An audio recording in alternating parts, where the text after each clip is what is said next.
બજાર વિશે વાતચીત આ વિડીયોની અંદર કરવામાં આવી છે અને કોઈ મોટા ફેરફાર જીરુના ફંડામેન્ટલની અંદર નથી થયા, પણ આપ સૌની લાગણી હોય છે કે તમે બને ત્યાં સુધી જીરુ વિશેની રોજ માહિતી આપો. એટલે આ વિડીયોમાં થોડીક નવી માહિતી સાથે ભાવની સ્થિતિ સ્થિર એવી રીતે કોઈ આપણે વાતચીત કરીએ.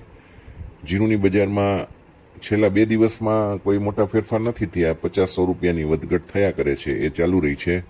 સિંગાપુર ક્વોલિટીની વાત કરું તો 0.5% 41.50, 1% 4100, 2% 4050. આ ભાવ જે છે 1% એ 4100 વાળો ઘટીને હમણાં 2 દિવસ પહેલા લગભગ 3925 સુધી જે આવ્યો હતો ઇન્ટ્રાડેમાં, એ પછી પાછું 75 રૂપિયા વધ્યું છે. જેમ વિડીયોની શરૂઆતમાં કીધું એમ 50થી 100 રૂપિયાની મુવમેન્ટ આવ્યા કરે છે, એવું જ છે. યુરોપ ક્વોલિટી 0.5% 43.50 મશીન ક્લીનમાં, અને સોટેક્સ 0.5% 4400 રૂપિયા ચાલે છે. હવે વાત કરું તમને સિંગાપુર ક્વોલિટીના ભાવ શું કામ મુવમેન્ટ નથી કરતા, તો એ તમને બધા જાણો જ છો કે અત્યારે એક્સપોર્ટની ડિમાન્ડ નથી. એક્સપોર્ટ બિલકુલ ઠપ જેવું છે, અથવા તો ઘણું ઓછું છે. બીજી તરફ આપણે ત્યાં લોકલ ગ્રાહકી પણ પૂરી થઈ ગઈ છે, અને આ મશીન ક્લીન 1%નો ભાવ જે 4100 છે, એ તમને મેં રેન્જ આપી છે, એ રેન્જમાં જ અથડાતો રહેશે. ને એની રેન્જ છે 3850 નીચામાં, ઉપરમાં 4200. આ બે રેન્જની વચ્ચે અથડાતો રહેશે એવી શક્યતા દેખાય છે. અને વાત થોડી કરીએ વાયદાની, કારણ કે વાયદાને આધારે હાજરમાં વધઘટ થતી હોય છે. કારણ કે હાજર બજારમાં હવે જોવા જઈએ તો કુલ મળીને આવક હવે 15,000 ગુણીથી વધારે નથી થતી. ઊંઝામાં લગભગ 10,000 ગુણી, 8,000 ગુણી રોજ આવ્યા કરતી હોય છે. એટલે હાજરમાં બહુ મોટા ફેરફારો નથી ફંડામેન્ટલમાં. એટલે કદાચ જો વરસાદ થઈ જાય તો વેપાર હજી ઘણા બધા ઘટી જવાની શક્યતા છે. વાયદાની વાત કરીએ તો વાયદાને આધારે જ હવે વધઘટ રહેવાની છે. NCDX જીરુમાં રિકવરી થોડીક સારી જોવા મળી હમણાં 2-3 દિવસમાં, કારણ કે બજાર ઘટ્યા પછી થોડીક સુધરી. પણ બજાર ઊંચી જાય એટલે થોડી નફારૂપી વેચવાલી આવી જાય છે, અને બજાર એની રેન્જમાં જ લગભગ પડી રહે છે. અને આ રેન્જ 20,200થી લઈને 20,800-900 સુધીની હોય છે. અને આ રેન્જમાં જ અત્યારે બજાર ટૂંકા ગાળા મારી એવી ધારણા છે.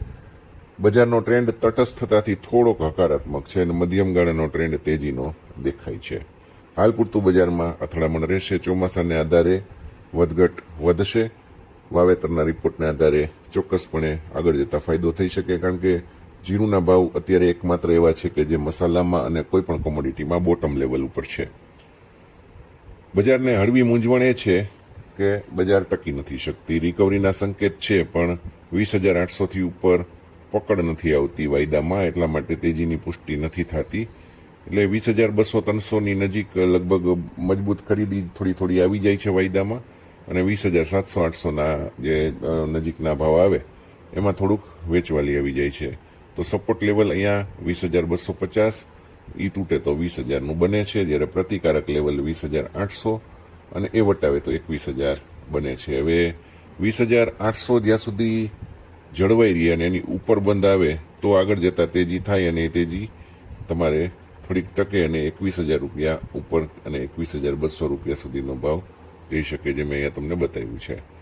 પણ 20,000ની નીચે થોડીક નબળાઈ આવે તો 19,700 સુધીનો ભાવ થવાની શક્યતા છે, જે હાલ 10% જેવા ચાન્સ ગણી શકાય. મોટાભાગે બજાર સ્થિર રહેવી ધારણા છે.